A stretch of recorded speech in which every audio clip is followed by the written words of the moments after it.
Саламатсыздарбы, кутмандуу күнүңүздөр менен. Апалар бизди төрөгөн, ал күн тийген төбөдөн деп балдар акыны Сулайман Рыспаев жазгандай, апалар ар бир үйдүн күнү. Апалар үйүбүзгө күн сыяктуу жарыгын чачып, мээримине бөлөп келет. Бүгүнкү апалардын майрамы менен куттуктайбыз. Бүгүнкү энелер күнүнүн урматына КТРКнын Баластан каналы уюштуруп жаткан «Менин апам» аттуу апалардын сынагын баштайбыз. Урматтуу телекөрүүчүлөр, бүгүнкү конкурста мен жалгыз эмесмин. Жанымда кичинекей жөжөлөр бар. Анда эмесе алдыңыздарга Эрбол жана Акмаралды чакырып алайын. Тосуп алыңыздар.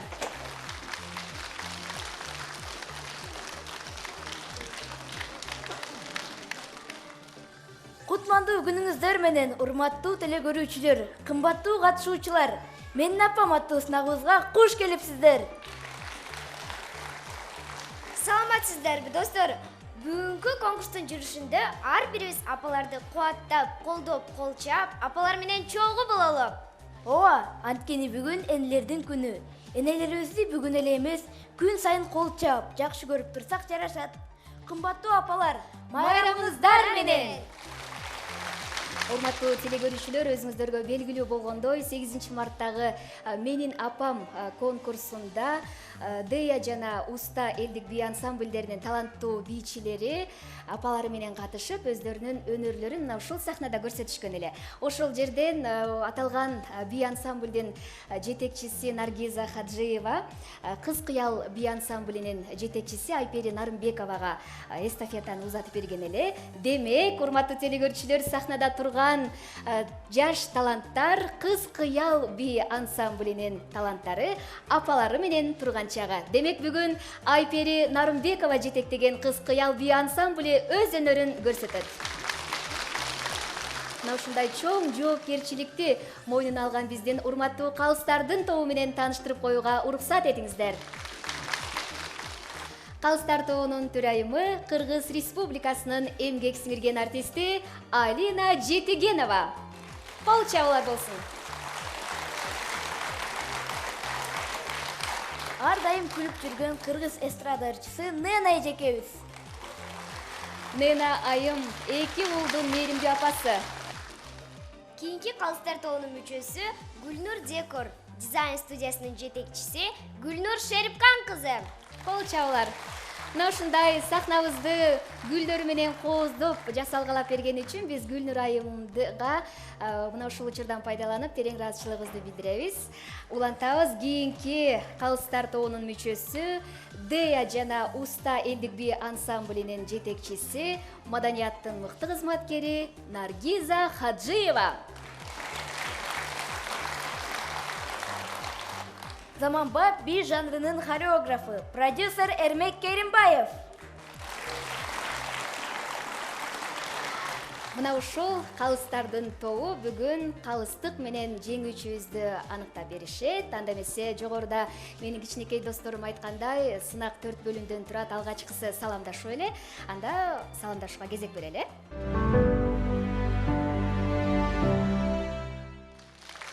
Номер 1 катышуучулар, апасы Дарданова Зарина. Кол чабуулар. 33 жашта 3 баланын мээримдүү энеси, учурда үй кожойкеси. Кызы Молдошбекова Сейил, 10 жашта, Бишкектеги номер 72 мектеп гимназиясында 4-класста окуйт. Келечекте хореограф болгусу келет. Өмүр берген, күч берген, алпеш деп баккан менин апам Зарина, сүйкүмдөтүп жамалын, сүйүп баккан менин апам Зарина, үйүбүздүн периси, 3 баланын энеси. Сейил менин тун кызым, сенсиң менин сыймыгым. 11 жашка чыктың бүгүн, кагылайын тун кызым. Чимирилип бийлейсиң, Кыз кыял бий ансамбльда. Тынч өмүрдө сүрө бер, тилегиңе жете бер. Номер 2 катышуучулар, апасы Абдиева Максатай. 37 жашта, 3 баланын энеси, Хохов корпорациясында эмгектенет. Уулу Рахматов Бекболсун, 11 жашта, Төмөнкү Аларча мектебинде 5-класста окуйт. Келечекте уста болууну кыялданат.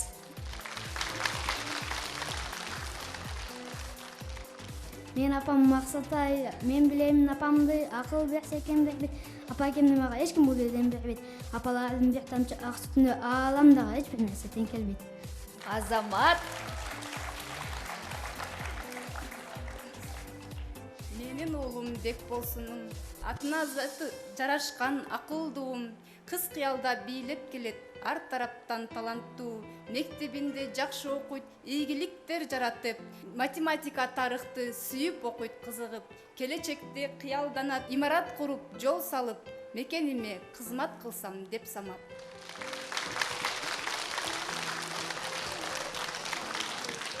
Улантабыз номер 3-чү катышуучулар. Апасы Дөөлөталиева Айчүрөк 47 жашта, 3 баланын энеси, Жусуп Бала Сагынатындагы Кыргыз Улуттук университетинде окутуучу, педагогика илимдеринин кандидаты, доцент. Кызы Сатыбалдиева Сумая 8 жашта, номер 54 орто мектепте 1 класста окуйт, келечекте бийчи, ырчы болууну каалайт. Атына заты жарашкан апам менен Айчүрөк мээрими күндөй эриткен, анда бар сонун бир жүрөк. Илим жактап мугалим, көп китептин автору, кадыры сиңген элине ачылсын дайым ак жолу. Азамат. Эл аралык сынакта баш байгени алдыңар, кыз кыялдын тобунда жылдыз болуп жандыңар. Алтын кызым Сумая, ата-энеңдин багысың, жаңы гүлдөй ачылган, жан дүйнөмдүн дарысы. Элиң сүйгөн кызым бол, узун болсун өмүрүң, дайым ийгиликте болуп, ачылсын дайым көңүлүң. Номер 4-чү катышуучулар. Апасы Капарова Гүлназ 41 жашта, 3 баланын апасы, кесиби боюнча мугалим, учурда жеке ишкер. Уулу Авазбеков Эрзат 10 жашта, номер 5 гимназияда 3 класста окуйт. Келечекте учкуч болгусу келет. Мээрим төккөн энекем, болдуң менин берекем. Сиз бар үчүн дүйнөдө, жашоом менин кең экен. Сүйүктүү менин апам, суп-сулуу барынан, алыстасам жанынан, көргүм келип сагынам. Гүлдөй назик заты бар, Гүлназ деген аты бар. Менин апам эң сулуу, кыргыз элим тосуп ал. Кыз кыялдан алып талим тарбия, уулум бийлеп ырдайт дайым алдыда.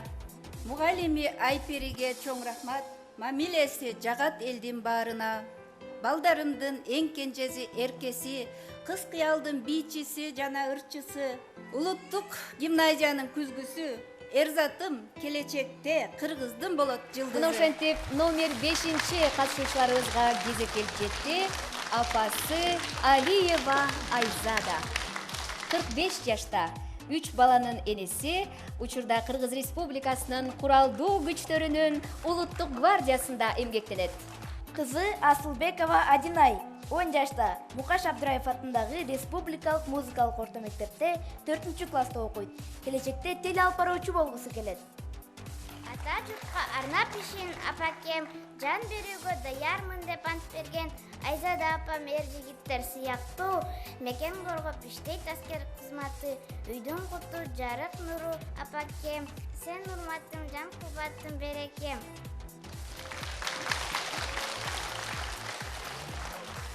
Эл аралык сынактарга катышып, кылгыякта кол ойнотуп келесиң, эң алдыңкы орундарга жетишип, желбиреттиң элибиздин желегин. Алтын кызым Адинай ак тилектен, ак эмгектен баар тапкын дайыма.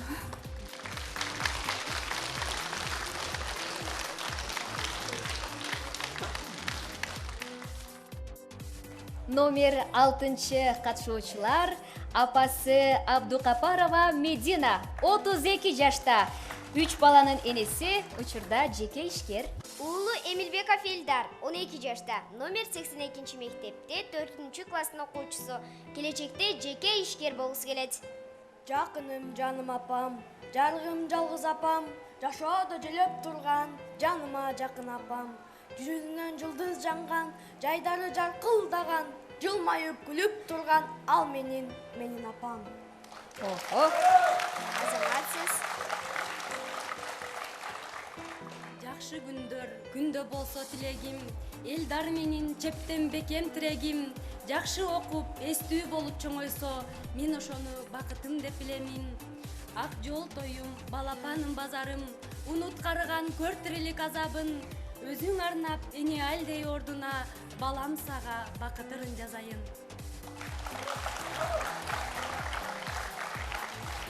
Урматтуу телекөрүүчүлөр, азыр өзгөчө кол чабуулар болсун. Анткени конкурска улуу башын кичүү кылып чоң энелер дагы катышкан. Номер 7-чи катышуучулар чоң апасы Молдалиева Турсун 64 жашта. 6 баланын энеси, 8 неберенин камкор чоң апасы учурда ардактуу эс алууда.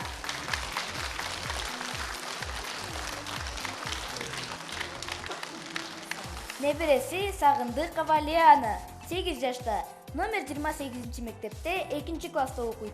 Келечекте тиш доктор болгусу келет. Активдүү менин Турсун апам, сен менин тоашам. Бапестедиң чоңойттуң. Бийлесе биди катырган, көргөндүн оосун ачырган. Өнөрлүү кызым Лена, сен менен черим жасалган. Номер 8-чи катышуучулар Тайенеси Сансызбаева Бүбү Жаңыл 58 жашта. 5 баланын апасы, 3 неберенин мээримдүү чоң апасы. Номер 5-чи улуттук компьютердик гимназияда мугалим болуп эмгектенет. Небереси Алтынбеков Байнур 7 жашта. Номер 5-чи гимназияда 1 класста окуйт. Келечекте футболист болгусу келет. Азамат, келечектеги футболистке кол чаап койгула. Бүбү Жаңыл тайенем, тарбияга байенем. Кудайым сизге бак берсин, жакшы өрөм, жан энем. Катышып кыргыз бийине, жеткирген аны ийине, футболду да жактырат. Байнур балам бай билимге. Сынактын номер 9-чу катышуучулары апасы Абдесбаева Жамиля 51 жашта. 5 баланын энеси, Жусуп Баласагын атындагы Кыргыз улуттук университетинде окутуучу. Кызы Мадишева Айгерим 10 жашта. Номер 58 мектепте 3 класста окуйт. Келечекте дарыгер болгусу келет. Өзү шайыр апамдын, кайгырсам жазат капамды. Иштеген жери универ, апамдын аты Жамиля, полковниктин жубайы. Тазир эртем, рахмат сизге апаке. Алтындай кызым Айгерим, бийлесең элди арбытат. Кыз кыялда катышып, жаш болсо да мугалим, ай пережекесиндей болсом дейт. Келечекте доктор болуп, эл кызматына жарасам дейт. Тилегине жетсин. Номер 9-чу катышуучулардын күйөрмандары абдан активдүү экен. 10-чу катышуучубузду дагы мына ушундай кол чабуулар менен тосуп алалы. Аяш апасы Абасова Айгүл 35 жашта. 4 баланын энеси, авиакомпанияда эмгектенет. Аяш уулу Барактабасов Искандер 9 жашта. Бишкек шаарындагы номер 48 мектепте 2 класста окуйт. Келечекте автобазанын директор болгусу келет. Ого, директор болгусу келет экен. Саламдашам, салам айтып сиздерге, таныштырам Аяш балам Искендер менен. Жашы али 9да, кыз кыялда жалын бийим бийлеп, каратеден машыгып, кубандырат баарысын. Окуганы жалаң 5 күндөлгү күн сымал, айта берчү, мактай берчү. Сөзүм көп, өсө бергин, өркүндөй бергин, балакайым.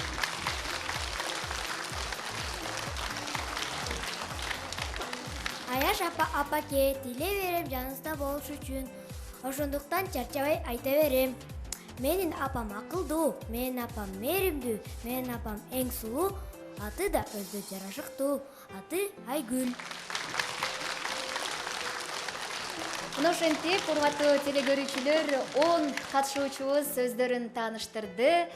Жогоруда башында дефилеге жана ошондой эле саламдашууга биздин урматтуу калыстар кандай баа берет болду экен, билип алалы, Акмарал, Эрбол. Эң алгачкы сөздүн кезеги калыстар тобунун төрайымы Алина Жетигеновада. Саламатсыздарбы? Бүгүнкү майрамдык күн кут болсун. Биринчи жолу чыгып аткандар бар экен. Алдыда дагы көп сынактар бар. Мен дагы баарына ийгилик каалайт элем. Толкундан багла, болгон өнөрдү көрсөтүп, кандай үлгүлүү апа, үлгүлүү бала экенибиз деп бүткүл Кыргызстан көрөт. Андыктан келиңиздер, бардык күчүбүздү чогултуп, болгон жакшы өнөрүбүздү, жакшы жактарыбызды көрсөтөлү. Сиздер эң мыкты энесиздер, ошон үчүн ушул сахнада турасыздар. Толкунданбаңыздар, сиздерге ийгилик, кийинки турларда мындан да жакшы көрсөткүчтөрдү бересиздер деп ойлойм. Чоң рахмат айтабыз, кол чабуулар болсун. Мына ошентип биринчи сынагыбызды аяктадык. Азыр болсо музыкалык номерге кезек берели. Бизди куттуктап келген эстрада ырчысы, маданияттын мыктысы, эки баланын энеси десек болот, Айсеманы тосуп алыңыздар.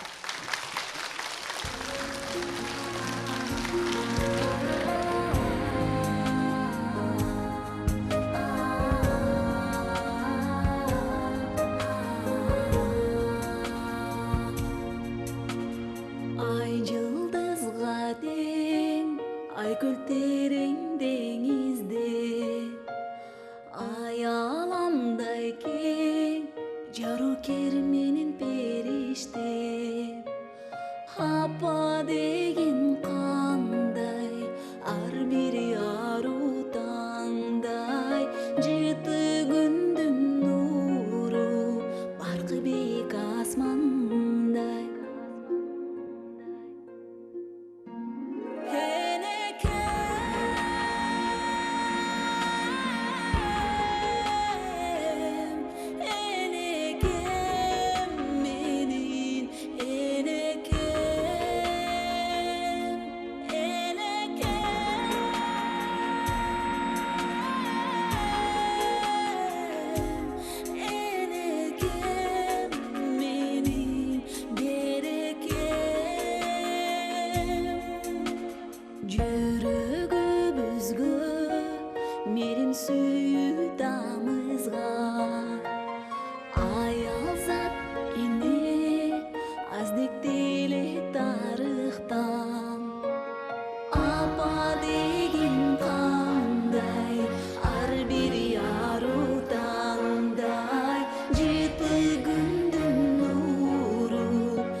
Азыр алдыңыздарда Кыз кыял ансамблі Аларча аттуу бий менен.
көрсөтүүбүздү улантабыз.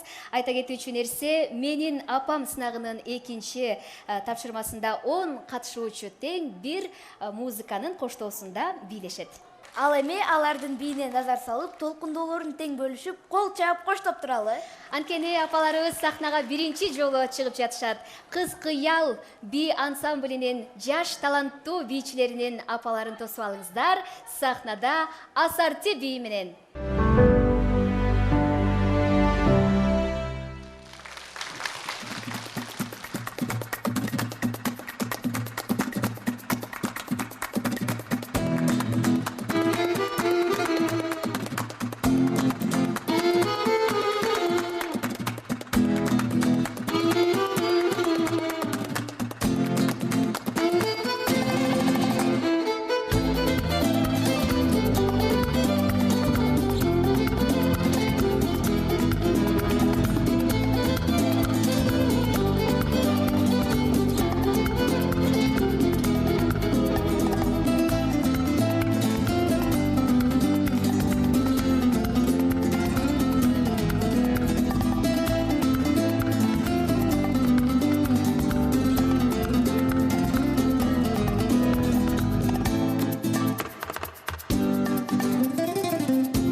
Üşük ettiңерби? Анда бир аш жылынып албайлыбы?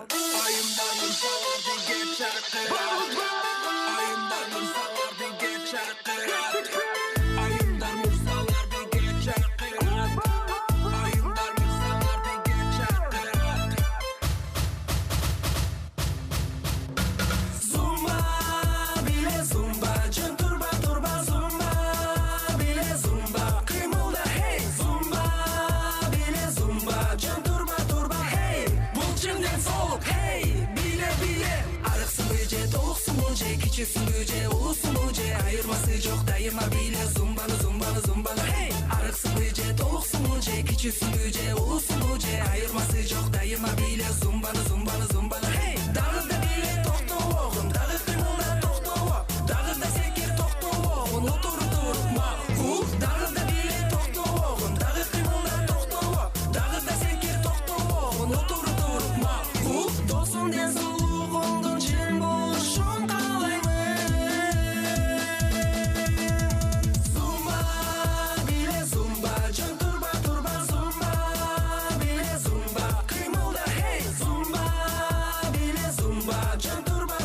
Hey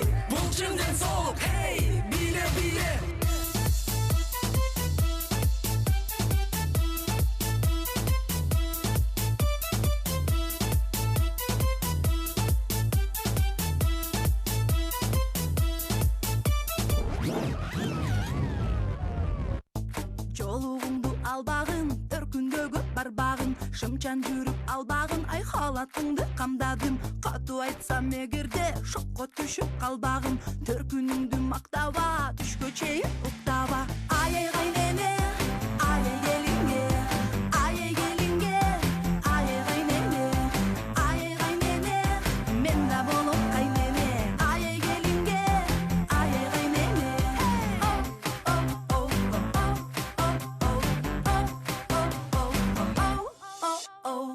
Alma bış, ozma düş. dıkkın dışın dıgı dıgı dış dıkkın dışın dıgı dıgı dış dıkkın dışın dıgı dıgı dış dıkkın dışın dıgı dıgı dış dıkkın dışın dıgı dıgı dış dıkkın dışın dıgı dıgı dış dıkkın dışın dıgı dıgı dış dıkkın dışın dıgı dıgı dış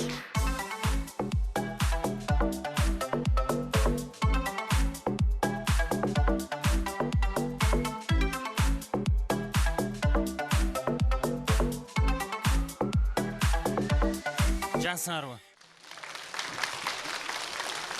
Кыз кыял би ансамблинин таланттуу балдар кыздарынын апаларынын бийине күбө болдуңуздар. Эми таланттуу балдар кыздарды кол чабуулар менен тосуп алыңыздар.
Көрсөтүүбүздү улантабыз, урматтуу телегөрүүчүлөр. Жогоруда апаларыбыз чет элдик бийлерди бийлеп атканда ушунчалык толкундануу менен көрүп отурдук. Апалар үй бүлөнүн ден соолугу, апалар үй бүлөнүн маанайы. Эгерде апаларыбыздын маанайы жарык болсо, биздин дагы көңүлүбүз куунак болот. Ылайым апалар ырдап бийлеп мекенибизде тынчтык болсо экен дейбиз. Эми номер 2 сынактын шарты боюнча сиздердин калыстардын пикирин угушубуз керек. Анда эң алгачкы сөздү биз Эрмек мырза сизге узаталы. Бул сынак боюнча айтарым, эми түшүнүп турабыз.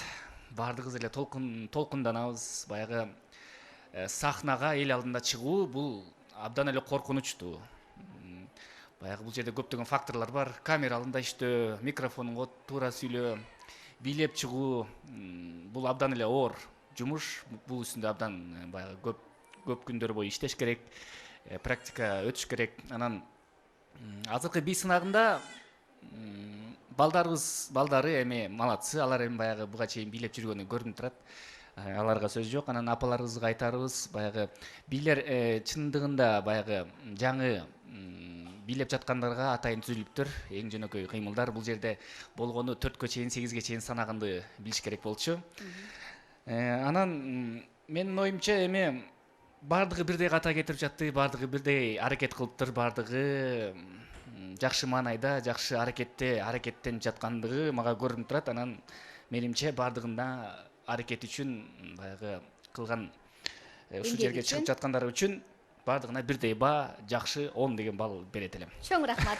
Бар болуңуз. Мен бардыгы өзүнчө өзгөчө, бардыгы кандай десем, ар бири өзүнүн болгон күч аракетин жасап, ушундай жакшы маанай тартуулап берген үчүн мен чоң ыраазычылык билдирем да. Баарына ийгилик каалайм. Чоң рахмат айтабыз. Кыргыз эстрада ырчысы Ненайым апалар бийлеп атканда кошо бийлеп ырдап отурдуңуз. Сизге жакты окшойт. Албетте, бардыңарды эң биринчиден бардыңарга ысык салам. Көрмандар барбызбы? Бардык апаларыбызды куттуктайм. Бүгүн өзгөчө майрам десем болот. Апалар абдан азаматсыңар. Бардыңарга чоң ыраазычылык билдирем, себеби балдарыңарды колдогон бул эң биринчи асказоо тирек бул апа. Анан апалар болсо өздөрүнүн аракетин жасашты, аябай жакшы бийлешти. Эми каталар боло берет. Андай нерсеге көз жум койсо болот. Эң биринчиден баласы үчүн эмнеге гана барбайт. Бүгүн бийге да келди, жаңы заманбап бийлерди да аткарып атат. Тангону да кандай бийлеп беришти, балдары да кандай. Негизинен бул майрамды бардык жылдан жылга дагы энелерибизге арнай берсек, ал эми апаларыбызга дагы ийгилик жарата бериңиздер. Эч качан тайманбагыла жана ар дайым күлүп жүрө бериңиздер демекчимин. Айтканыңыз келсин. Апаларды ырдатып, жыргатып бийлеткен ушул долбоордун сапары байсалдуу болсо экен дейбиз. Анда конкурсанттарыбыз даярдангыча атайын куттуктап келген өнөр адамдары бар. Мына ошолорго кезек берели. Сиздердин дагы маанайыңыздарды көтөрсүн. Сахнада Фарида Карбозова.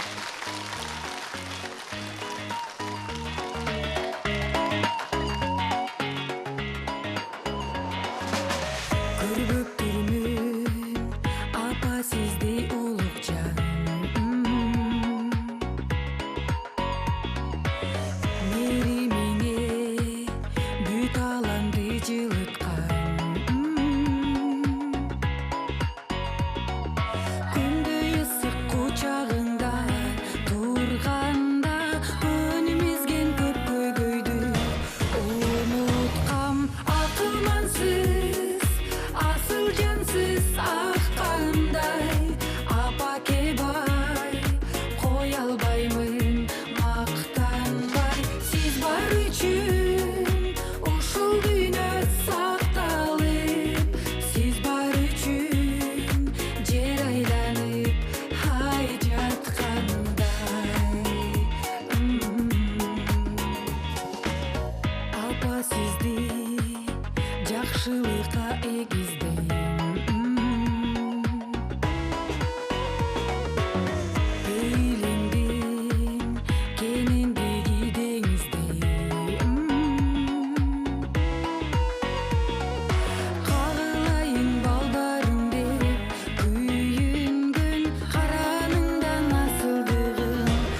Назарда Юлия Рудская.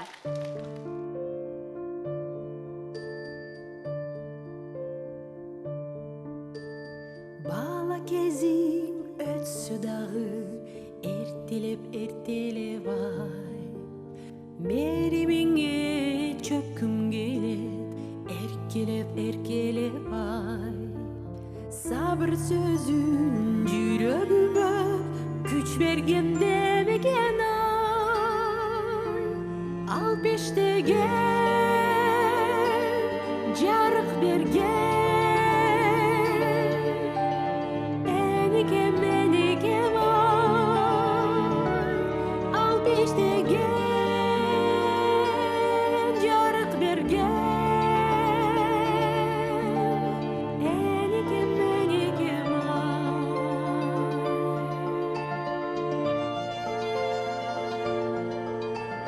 Сен жанымда болсун күндө, кең экен ай. Сен болбосоң кен экен ай мен адашсам жарымсың жолума нур сепкен ай ал пештеген жарык берген энекем ай ал пештеген жарык берген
Тура берсем батыр этеп алышыңыз мүмкүн да, Берип көрчү, балким акыл жаштан деп таппай калышы мүмкүн.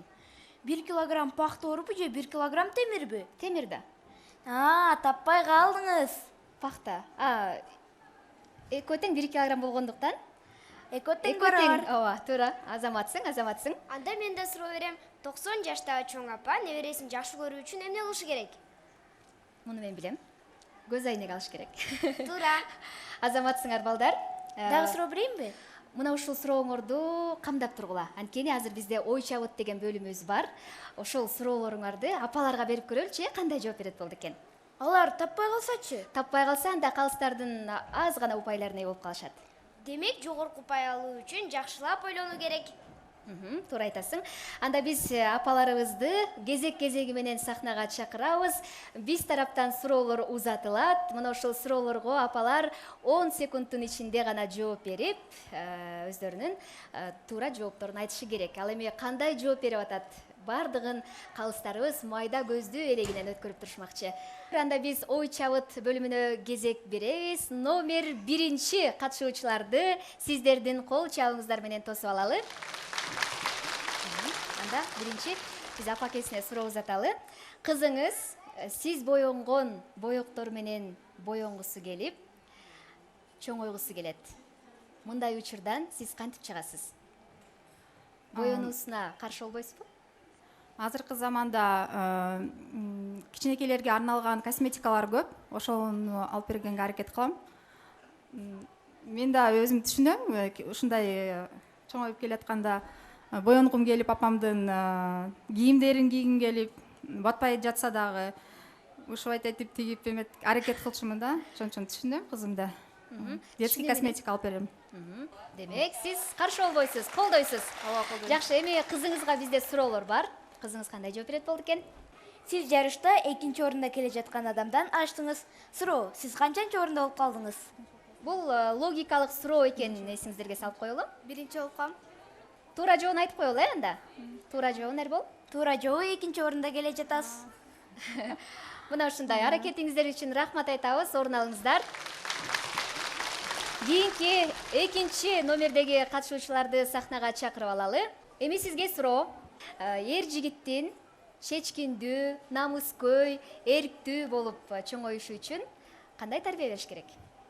Албетте биринчи сүйүш керек. Эне бүт мээримин балага бериш керек, арнаш керек. Көңүлүн дайым карап,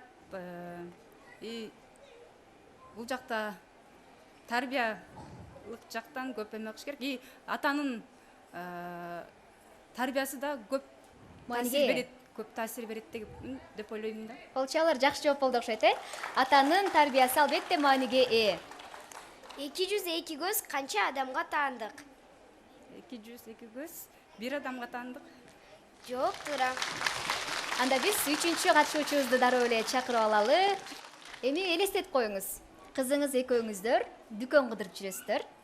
Анан сиз сапаттуу, ыңгайлуу кийимдерди кызыңызга тандап берип атсаңыз, кызыңыз ал кийимдерди жактырбай, мода деп, мисалы, тизеси жыртык, ушундай шымдарды тандаса, сиз кандай карайсыз? Азыркы заманда ошондой эле болуп калбадыбы? Эми адам заманга жараша жашашыбыз керек да. Мен макул эле болот болчумун. Макулсузбу? Макул эле болот болчумун. Жакшы экен. Кол чаап коюңуздар.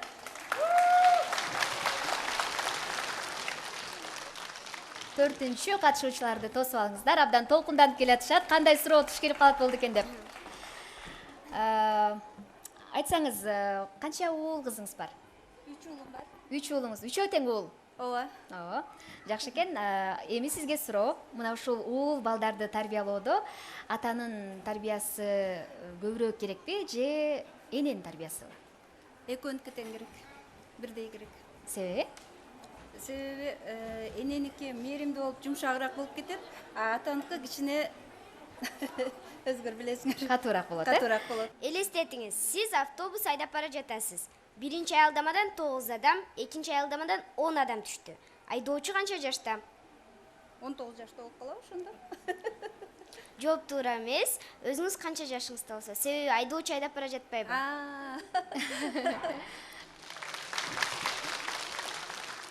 Бешинчи катышуучуларды тосуп алыңыздар.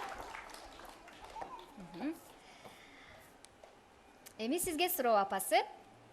Кызыңыз жактырып көргөн сериалдагы каармандарды туурап сүйлөп, туурап кийинип, ушундай таасирленсе, сериалдагы каармандарга сиз кандай көз карашта болосуз?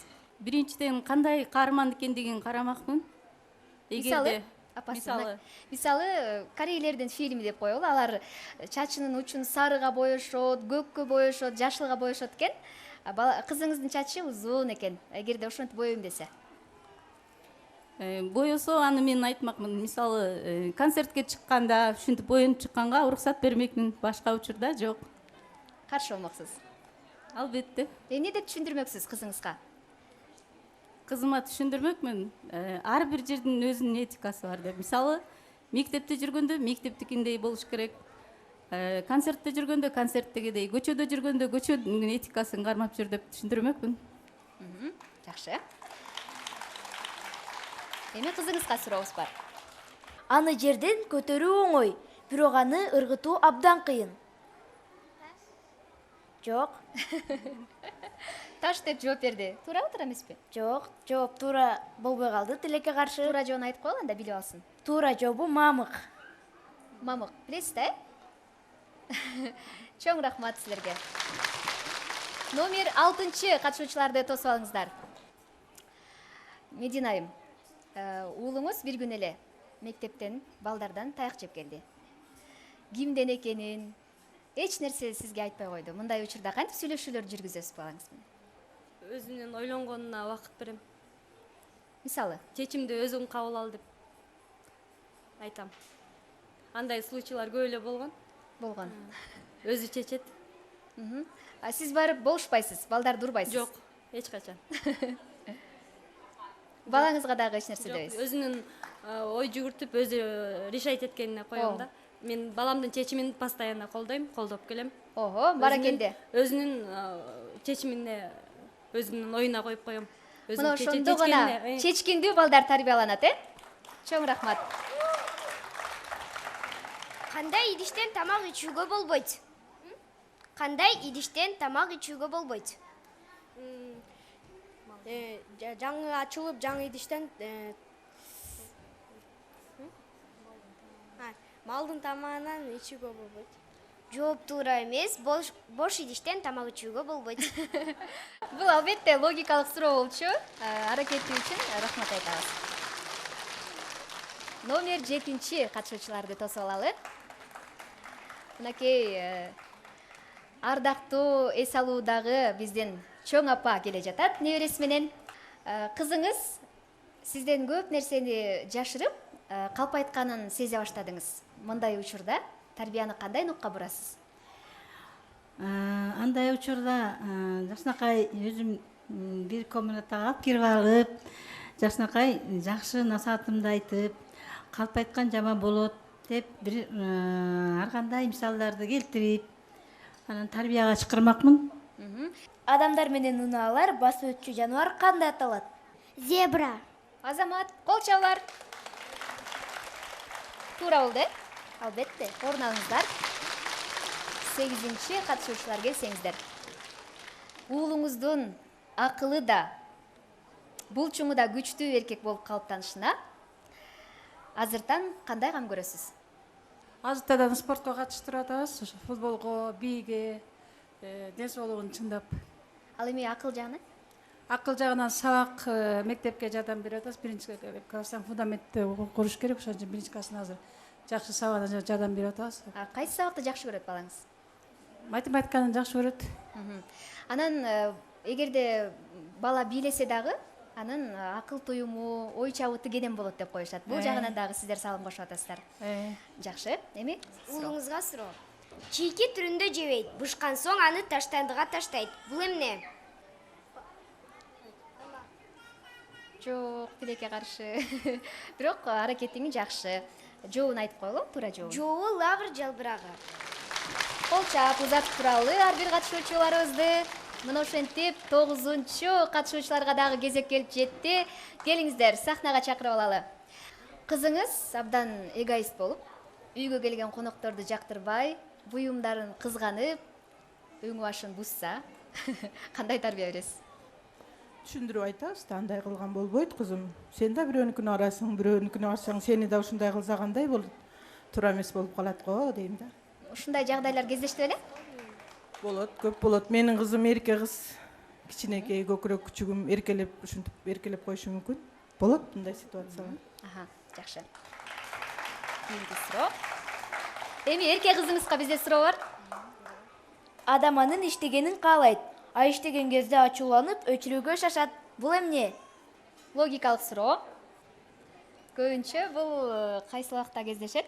Көбүнчө уйкучуларда. Карандаш. Жок. Туура жообун айтып коелу.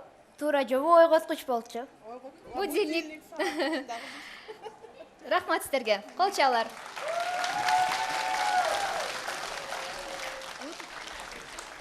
Сахнада өзүн алып жүрүүсүнө дагы өзгөчө баа берсеңиздер болот. Эми сизге суроо. Сиз Аяш апасысыз, бирок өзүңүздүн канча балаңыз бар? 4 балам бар. 4 балаңыз бар. 4 балам бар. Демек, бул суроо сизге деле тийиштүү. Анда уулуңуз балдар менен эмес, көбүнчө кыздар менен ойногусу келип, кыздардын оюнчугуна кызыкса, эмне кыласыз? Уулум менен сүйлөшүп, эми эркек баласың деп, бала менен ойно деп түшүндүрүп айтмакмын. Уулуңузга суроо. Мараттын 15 кою бар эле. 14-үнөн башкасынын баары өлүп калды. Ошондо Мараттын канча кою калды?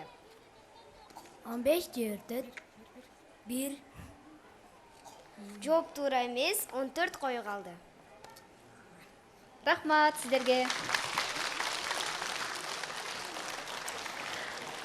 Урматтуу теле көрүүчүлөр, мына ошентип баарыбызды толкунданткан сынактын ой чабыт бөлүмүнөн дагы ийгиликтүү өтүп алдык. Ата энелер өздөрүнүн баягы аракетине жараша биз изип аткан суроолорго жооп беришти. Эми калыстардын пикири кандай болду экен, сиздерден сөз уксак. Калыстар тобунун төрайымы Алина Жетигенова, сизден пикир уксак. Мен мисалы тайэне, мен чоң эне, мен анан ушу эки тайэне жана чоң энеден мен дагы үлгү алчудай болуп, тыгыншап угуп, мындай көп нерселерди өзүмө алдым да. Анан бул балдардын логикасын, мисалы баягы ой жүгүртүүсүн кеңейтүү, апалардын бири-бирине берген бир жакшы жактарын алчу, жакшы бир ооба, бөлүм болду, сынак болду. Бөлүм болду. Жакшы жооптор болду. Эми балдар түшүнсө болот, мындай толкунданып, бул кичине кыйыныраак болду да. Мен ойлойм, бардыгы жакшы жооп берди.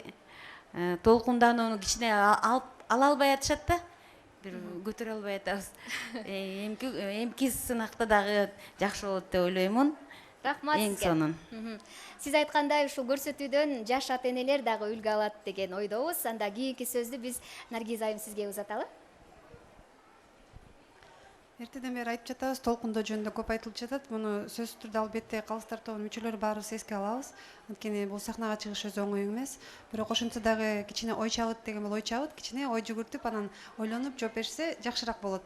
Эми бардык апаларды баягы бирөө жакшы, бирөө начар даярдык деп бөлүп айта албайбыз. Анткени бул энелер. Энелердин ар бири баягы чыгуусу эле бул өзүнчө бир эрдик да. Ошон үчүн бир гана ийгилик каалап кетебиз дагы эле кийинки турларда дагы балким дагы мындан да жакшы нерселерди көрсөтөт деп күтөбүз, үмүттөнөбүз. Жакшы. Канчадан болсо ошончо көз караш бар дейт. Мен баарыңыздардан пикир уккум келип турат. Эрмек мырза, сиз дагы оюңузду кошуп койсоңуз. Бул конкурста менимче эң биринчи барды ошо ката кетиргени баягы бул логикалык суроолор болуп жаткан болчу. Анан бардыгыбыз эми бул жашоодо бардыгын түз көрөбүз, түз жооп беребиз, ошого көнүп калганбызда анан ушул болуп кетти окшойт деп ойлойм. Анан баягы үчүнчү катышуучулар мага жакты жооптор жакты, ата энесинин да жообу жакты. Ошону белгилей кетмекчимин. Эң жакшы. Гүлнур айым. Бардыгы өзгөчө болду дейм. Логикалык суроолор болгондон кийин балдар ойлонуусунун, алардын кандай ойлонушат ошол жөнүндө да билдик. Алина айткандай, ар бир ата эне, ар бир эне, ар бирибиз эне болгондуктан мындай тарбиялык жактарын көбүрөөк кабыл алдык деп ишенем да.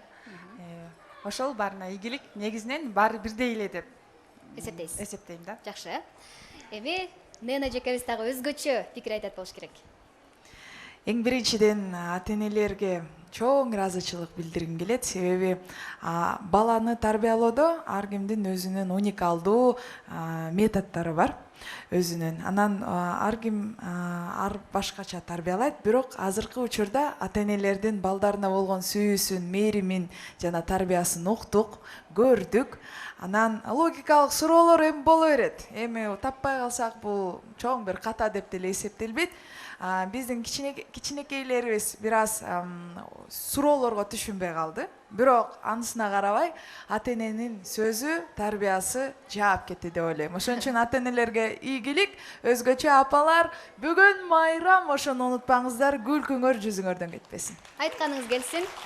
Мына ушундай логикалык суроолордо биз кичинекей бөөктөр эле эмес, улуулар да бир аз тайсалдап жооп бере албай калабыз. Ошондуктан балдарды да туура түшүнүшүбүз керек. Анда эмесе сиздердин пикириңиздерге ыраазычылык билдирип, азыр бийге кезек берели. Кыз кыял бий ансамблинен Индия бийи.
Жалын би.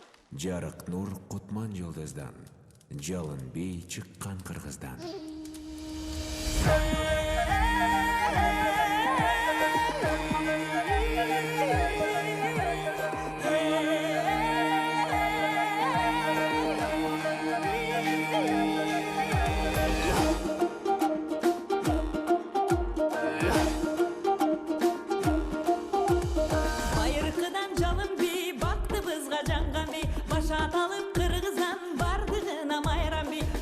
чапкан жалын жаш, өтүп кетсе табылбас эр жигитке шаймашай. Эрги пиле карындаш, эрги пиле, эрги пиле, эрги пиле, эрги пиле. Шыңкыргана таккандай, учуп бара жаткандай, талпыналы жарышка кайтурууну чапкандай, кандай адам тим турат, албай жүрөк толкунат, жалпы тегиз бийлесек жалындасын ынтымак. Дайрадай,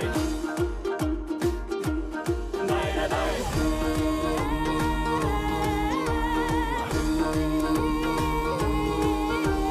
Күлгү келип тилектен күйүп жаны күн өткөн, жаның барда өчүрбө жалыныңды жүрөктөн. Шарапаттуу дүйнөдөй шаңга кошул сүрдөбөй, кантип чыдап турасың карап четте бийлебей. Эрги пиле, эрги пиле, эрги пиле, эрги пиле.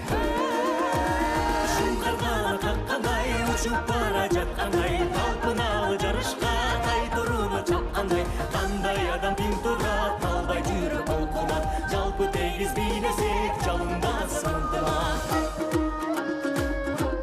Дайрадай, дайрадай.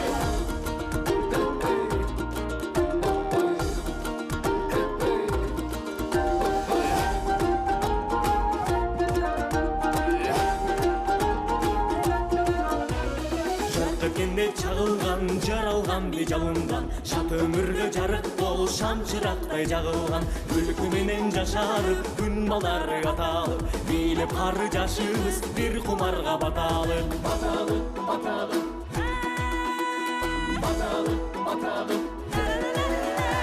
Шыңкыргана каккандай, учуп бара жаткандай, талпыналы жарышка кайтурууну чапкандай, кандай адам тим турат, албай жүрөк толкунат, жалпы тегиз бийлесек жалындасын ынтымак. Кандай адам тим турат, албай жүрөк толкунат, жалпы тегиз бийлесек жалындасын, жалындасын, жалындасын ынтымак. Апалар, апа десем ыргып турган, көзүмдөн кандайымды сезип туйган, нан бышса күйгөн жерин өзүн алып, бышканын даамдуусун мага сунган деп эл акыны Анатай Өмүркановдун жазганы бар.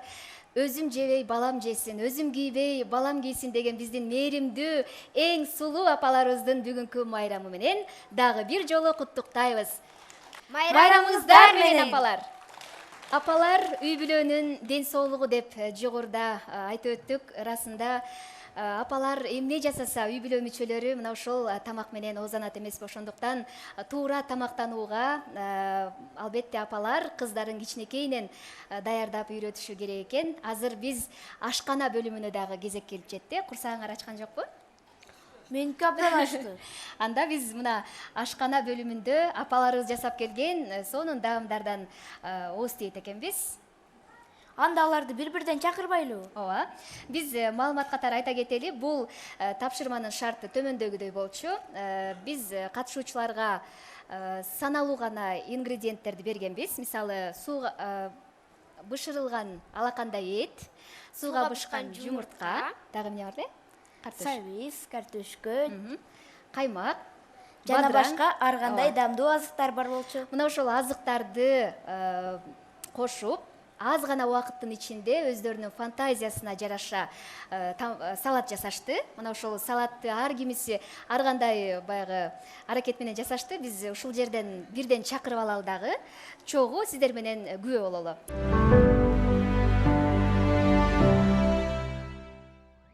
Урматтуу телекөрүүчүлөр, анда биз номер 1 катышуучуларыбызды сахнага чакырып алалы. Апасы Дарданова Зарина, кызы Молдошбекова Сейил. Заринайым, саналуу гана азыктарды сиздерге бердик. Жыйынтыгында кандай салат жасалды? Биздин салат күн нуру деп аталат, күн. Четиндеги пияздын жашылдары бул күндүн нуру. Абдан даамдуу, жегиликтүү. Кызыңыз жардам бердиби? Ооба, экөөбүз бирге жасадык. Үйдөн дагы кызым ар дайым жардам берет мага. Жакшы экен. Рахмат сизге. Ар дайым мына ушундай күндүн нуру жашообузда тийип турсун дейли. Салатыңыздын даамы кандай экен калыстар татып көрсүн, анан кошумча ал жактан дагы бааланат. Рахмат сизерге. Номер 2 катышуучулар Максатай Абдиева. Уулу Рахматов бек болсун. Бул салат эне жүрөгү деп аталат. Өзүңүздөр билгендей, энелердин жүрөгү аябай сезимтал келет. Ошол эле маалда энеге аябай көп турмушта балдардын оор жеңил жагдайларда жүрөгү ошолорду көтөрүмдүү келет да. Эне жүрөгү негизи эле күчтүү, ошол эле маалда сезимтал болуп саналат. Ошон үчүн эне жүрөгү деп атадык. Номер 3 катышуучуларды алдыңыздарга чакырабыз. Айчүрөк Дөөлөталиева. Кызы Сатыбалдиева Сумая. Салат кандай аталат? Бул ар бир элементтерин жасоодо сүйүү менен ким ушуну жесе ден соолугуна чыңдык берсин, витаминдүү болсун, жакшылыкка жесин деп жакшы ниеттер менен жасадык. Ар бир бөлүгүндө биздин сүйүүбүз менен жасалды да. Ошон үчүн бул эненин сүйүүсү деп аталды. Мен ойлойм аябай даамдуу болсо керек. Эми даамдап азыр көрсөңүздөр анан күбө болосуздар. Сумая жардам бердибизби? Сумая жумуртканы артышканга, анан картошканы артышканга жардам берди. Азамат. Номер 4 катышуучуларды алдыңыздарга чакырабыз. Гүлназ Капарова. Авазбеков Эрзат. Биз сиздерге берген ингредиенттерден кандай салат пайда болду? Бул балам экөөбүздүн жасаган салатыбыз эң жөнөкөй. Бул бүт бардык холодильникте болушу мүмкүн. Эме картошка, бадыраң, сыр ар бир холодильникте болот. Анан азыркы учурда бүт чоң-чоң туурашып ушундай салат жасап жүрүшөт. Ошон үчүн биз ошондой кылдык. Уулуңуз Эрзатске канча жардам берди? Уулум Эрзат арчышты, картошканы сууга кошкон, чакырткан. Эне менен баланын тилеги деп аталат бул салат. Ооз тийип көрүңүздөр. Номер 5 катышуучуларыбызга кезек келип жетти. Алиева Айзада. Асылбекова Адинай. Бул салатыбыз болсо, биринчиси эгемендүү кыргыз элибизге арналат. Бул жайлоодо деп аталат. Элибиздин символикасы болгон бул боз үйдүн сөйлөкөтү десем болот. Ал эми экинчиси кызым жасаган тоту куш деп аталат салатыбыз. Бул салаттын составында кызым жасаган, Адинай жасаган салаттын составында жумуртка, картошка, майонез, огурцы жана эт бар. Ал эми меникинде сыр, эт, жумуртка жана бадыраң бар. Рахмат. Мына апаларыбыз жасаган салаттардын түрүн көрүп, ресторандан буйрутма берди деп ойлооңуздар. Мына сахнанын артында жасашты. Өзгөчө көрүнүштүү экен, даамы кандай болду экен, калыстарга узатып коелу. Номер 6 катышуучулар Абдугапарова Медина. Уулу Эмилбеков Элдар. Балдарым биздин үй бүлө бул салатты торт салаты же майрам салаты деп атайбыз дайыма. Майрамдарда көбүнчө балдарымдын туулган күндөрүндө жасайбыз. Кызым менен балам дайыма буну гүлдөр менен тортой кылып жасалгалашат. Ошондой эле биз дайыма майрамдарда столго торт койгондуктан анан бардык салаттарды ушундай торт түрүндө жасалгалайбыз гүлдөр менен. Элдарчик балам азыр мага жумуртка, картошкаларды арчыганга жардам берди. Көбүнчө Элдарчик жегенге жардам берет. Түгөткөнгө жардам берет. Гүл салат деп атадыңыздар. Ошентип атадык. Номер 7 катышуучулар чоң апасы Турсун Молдалиева. Небереси Сагындыкова Леана. Турсун апабыз кандай салат жасады болду экен? Жаз маанай деп атадым. Ушул салатымдын атын.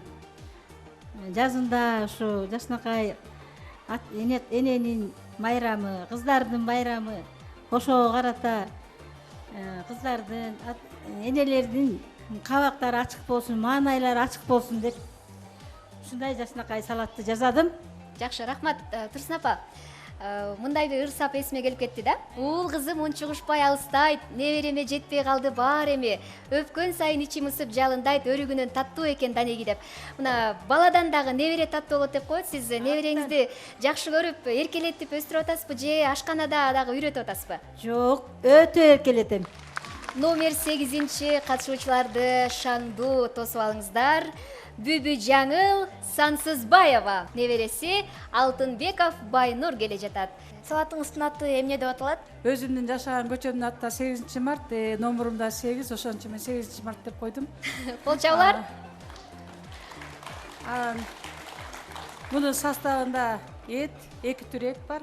Тойлордо постоянно эт кошулат, жылкынын эти менен койдун эти экөөнү аралаштырып койдум, кошуп койдум. Жумуртка, сыр, картошка, капуста эселет. Жээниңиз сиздин үйүңүзгө барганда кайсы тамагыңызды тамшанып жейт? Мен мантымды жакшы жейт. Мантыны жакшы жасайсыз. Жакшы көрүп жейт, Рахмат. Анда эмесе 8 март салатынын даамына калыстардын тобу күбө болсун. Мына ошентип 9-чу катышуучубузга дагы кезек келип жетти. Анда тосуп алыңыздар. Апасы Жамиля Абдесбаева, Кызы Мадишева Айгерим. Өзгөчө экен, көрүнүшү.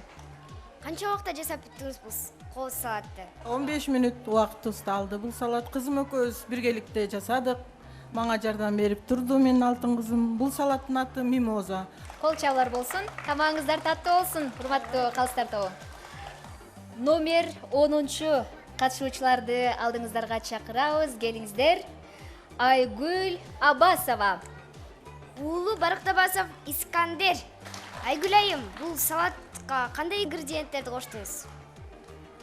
Биздин салатыбыздын аты гүл белек. Бардык апаларга гүл десте кылып, гүл түрүндө кылып даярдадык. Абдан даамдуу болгон окшойт,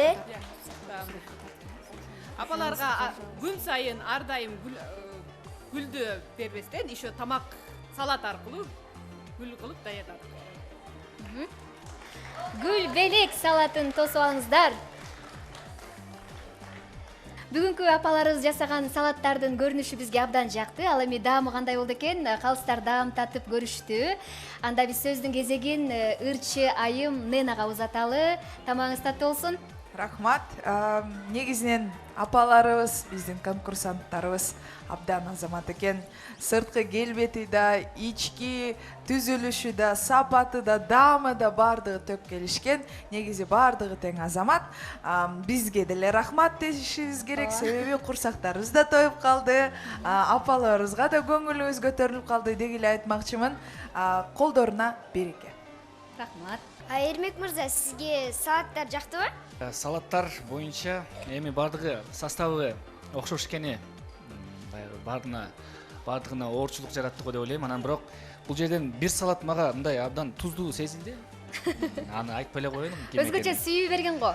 Аябай сүйүп калса керек да бирөөнү. Анан ошол дизайн жагынан, баягы жасалга жагынан бир 10-чу номерге мен жакшы балл берет элем. Кол чабуулар 10-чу номердеги катышуучубузга.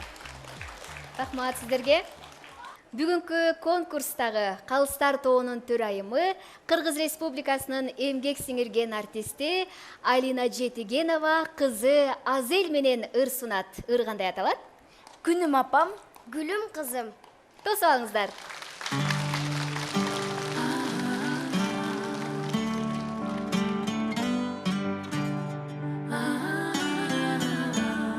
Эгер мен күндү тартсам, күнүм кызым. Эгер мен гүлдү тартсам, гүлүм кызым.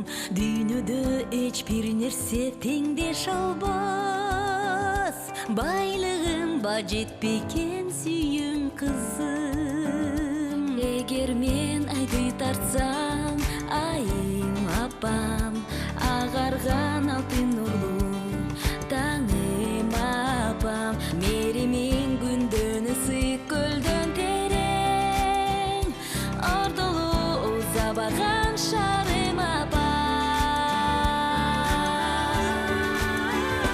Жакшылар көп дүйнөдө, ошолордун эң жакшысы кызымсың.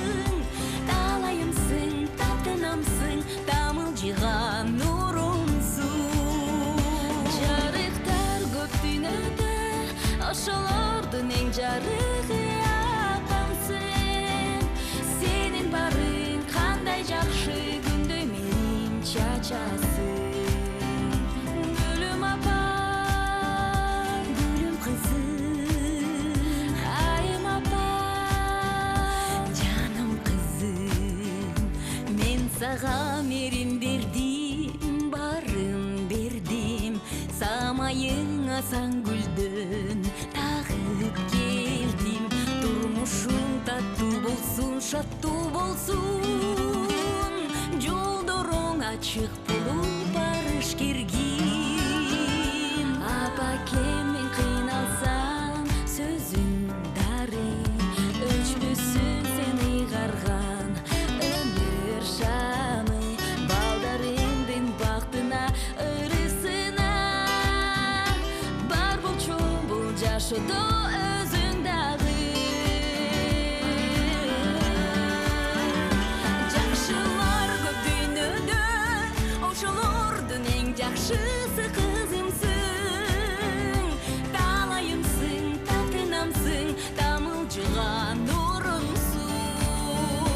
Жарыктар көп дүйнөдө, ошолордун эң жарыгы апамсың.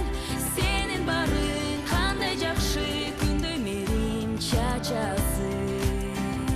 Гүлүм апам, гүлүм кызым, айым апам, жаным кызым.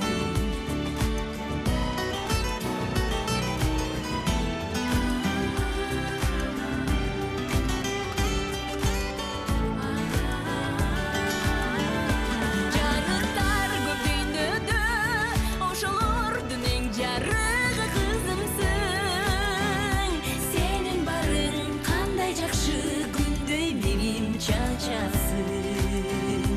Гүлүм апам, гүлүм кызым, айым апам, жаным кызым.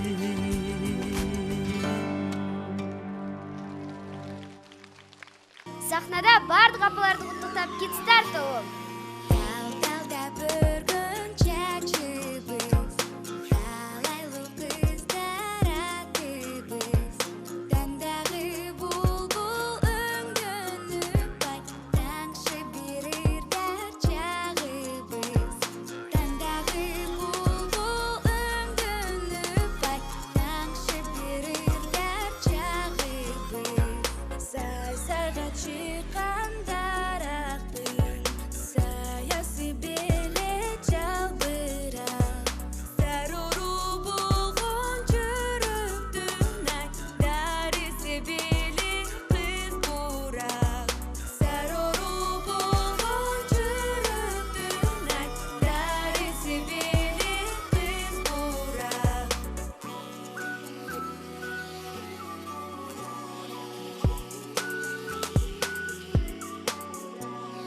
Ай нурун чачып түн жатсам, жай гүлүн таң кел ыргалтсам. Эр жигит күлкү салбайбы ай, эригип кыздар баратса.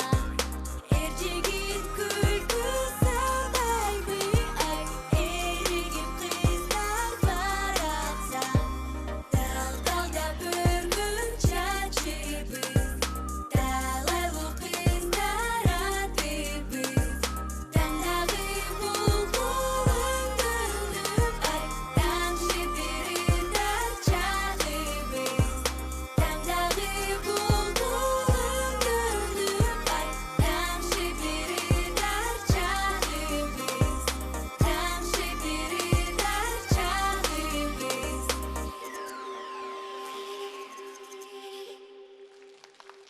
Сахнада кыз кыялби ансамблинин кенже тобу Индия бийин бийлеп беришет. चले जाऊंगा मैं फिल्म दिखाऊंगा मैं सैर कराऊंगा मैं रात को आऊंगा मैं तुझे ले जाऊंगा मैं फिल्म दिखाऊंगा मैं सैर कराऊंगा मैं चोरी से आना, चुपके से जाना, अच्छी नहीं दिल लगी।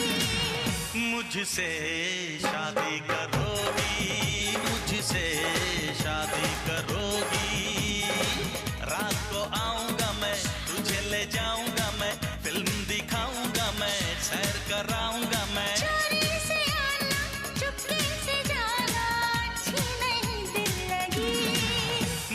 मुझसे शादी करोगी मुझसे शादी करोगी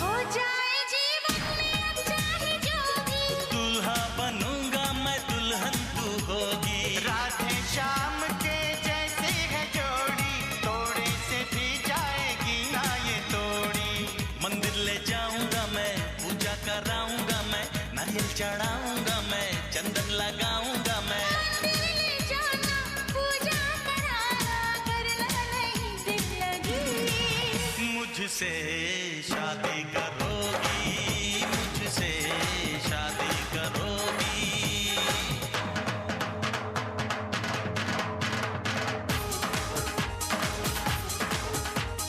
मुझे कमाल है मुझे कमाल है मुझे कमाल है मुझे कमाल है मुझे कमाल है मुझे कमाल है मुझे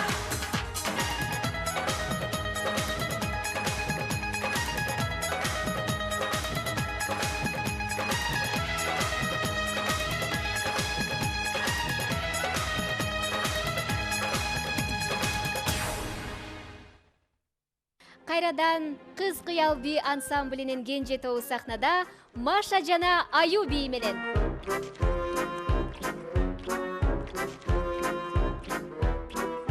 Солнце смеялось, в небе птички пели, жизнь у сластены слаще карамели, громко-громко леденцы хрустят. Ведь это всем давным-давно известно, что для развития ума полезно кушать мармелад и шоколад.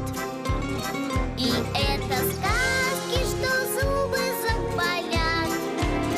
И все от зависти это говорят, только зря шумят. Нет,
урматтуу теле көрүүчүлөр, мына ушундай жакшы маанай менен конкурсубузду улантабыз. Азыр биздин апаларыбыз 4 турдун тапшырмасын тең ийгиликтүү аяктап алышты. Биз ырдын коштоосунда апаларыбызды чакырып алалы, анан сыйлоо аземи дагы башталат. Анда эмесе сиздердин шаңдуу кол чабыңыздар менен мээримдүү эне, бактылуу айым, кыргыз эстрада жылдызы Анжеликаны тосуп алыңыздар.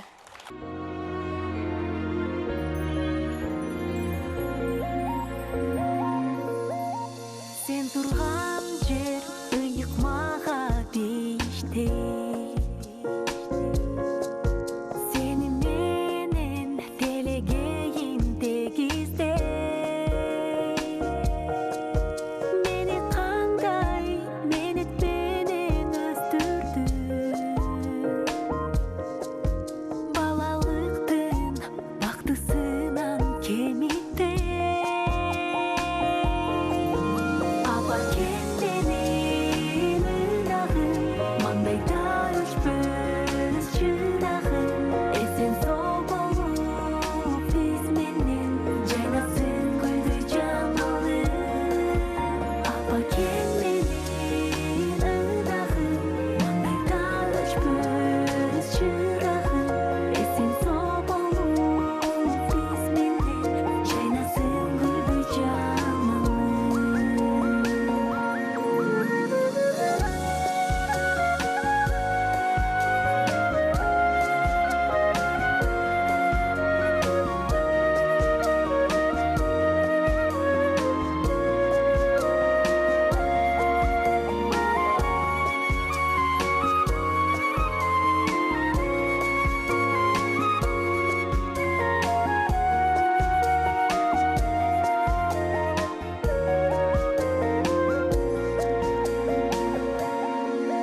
Değişti, balkim ene çıtınday.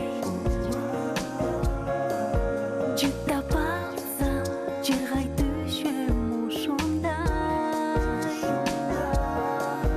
Bolgon üçün enelerdin merimi. Bütün boydon turat düğüne bozulpay. Apa kendinin ırağın, mandayda uçpuz çırağın. Esen sol olup isminin, caynasın güldü camalı. Apa kendinin ırağın, mandayda uçpuz çırağın. Esen sol olup isminin, caynasın güldü camalı. Apa kendinin ırağın, mandayda uçpuz çırağın. Esen sol olup isminin, caynasın güldü camalı. Apa kendinin ırağın, mandayda uçpuz çırağın. Esen sol olup isminin, caynasın güldü camalı.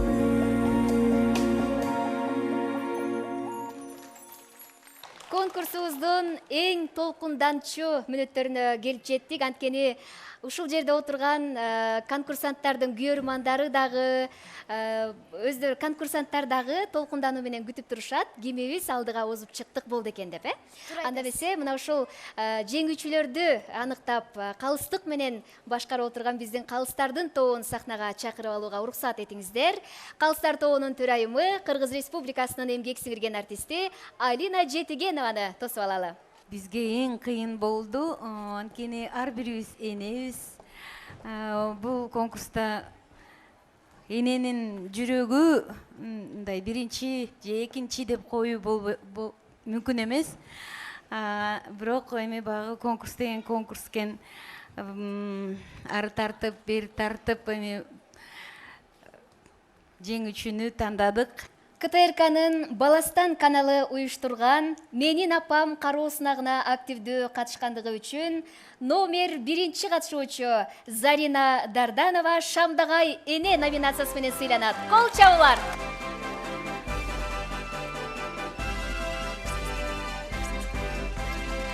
Назик эне номинациясы менен номер 2 катышуучу Максатай Абдиева сыйланат.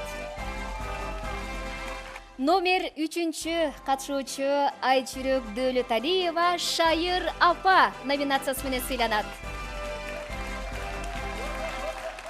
Номер 4 катышуучу Гүлназ Капарова Сар кеч эне номинациясы менен сыйланат. Номер 5 катышуучу Айзада Алиева таланттуу эне номинациясы менен сыйланат. Номер 7 катышуучу Турсун Молдалиева жылдыздуу эне номинациясы менен сыйланат. Бүбү Жаңыл Сансызбаева сүйкүмдүү эне номинациясы менен сыйланат.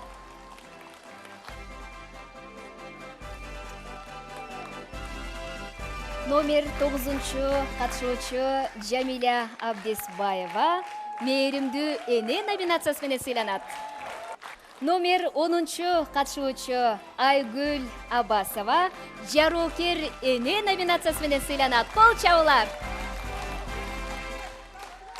Сиздердин шаңдуу кол чабыңыздар менен номер 6 катышуучу Медина Абдугапарова эң мыкты эне номинациясы менен сыйланат. Жеңишке жетелеген элдарга дагы өзгөчө кол чаап койсоңуздар. Азаматсыздар. Ушул чоң эмгекти жасаган, көмүскөдө жүрүп көп эмгек кылган биздин Айпери Нарымбекованы сиздердин кол чабыңыздар менен алдыңыздарга чакырып алалы. Саламатсыздарбы? Ушул бүгүнкү күндө ушул энелердин майрамы менен куттуктап кетким келип жатат. Ушул сахнага чыккан бардык апаларын утушуңуздар менен куттуктайм. Жана биринчи месттен утуп алган Медине эжеге дагы бир подарок вручать этип коеюн дегем. Кол чабуулар болсун. Кыз кыял би ансамблинин жетекчиси Айперинин атынан белек. Кандай белек болду экен? Куттуктап келишти, биринчи месттен сүйлөп коюшсун. Саламатсыздар, урматтуу телекөрүүчүлөр. Куттуктайбыз сизди. Бардык апаларды майрамыңыздар менен куттуктайбыз. Биз сиздерди жакшы көрөбүз, сыйлайбыз жана таазим этебиз. Кол чабуулар болсун. Буга чейин Дея элдик би ансамблинин Балыкчыдагы филиалынан эстафетаны өткөрүп алган болсо, эми Бишкек шаарындагы филиалына кайрадан узатылууда. Рахмат Наргиз айым, ийгилик каалайбыз, кийинкиде дагы сиздер татыктуу өнөр көрсөтөсүздөр деген ойдобуз. Урматтуу телекөрүүчүлөр, мына ошентип КТРКнын Баластан каналы уюштурган Менин апам апалар сынагын аяктайбыз. Жеңүүчүлөрдү деги эле ушул конкурска катышкан жалпы апаларды, кичинекей таланттарды чын дилибиз менен куттуктайбыз. Ар үйдө кичинекей наристелер болсун, ал эми мына ушул наристелердин жанында ар дайым ата энеси болсун дейбиз. Саламатта калыңыздар.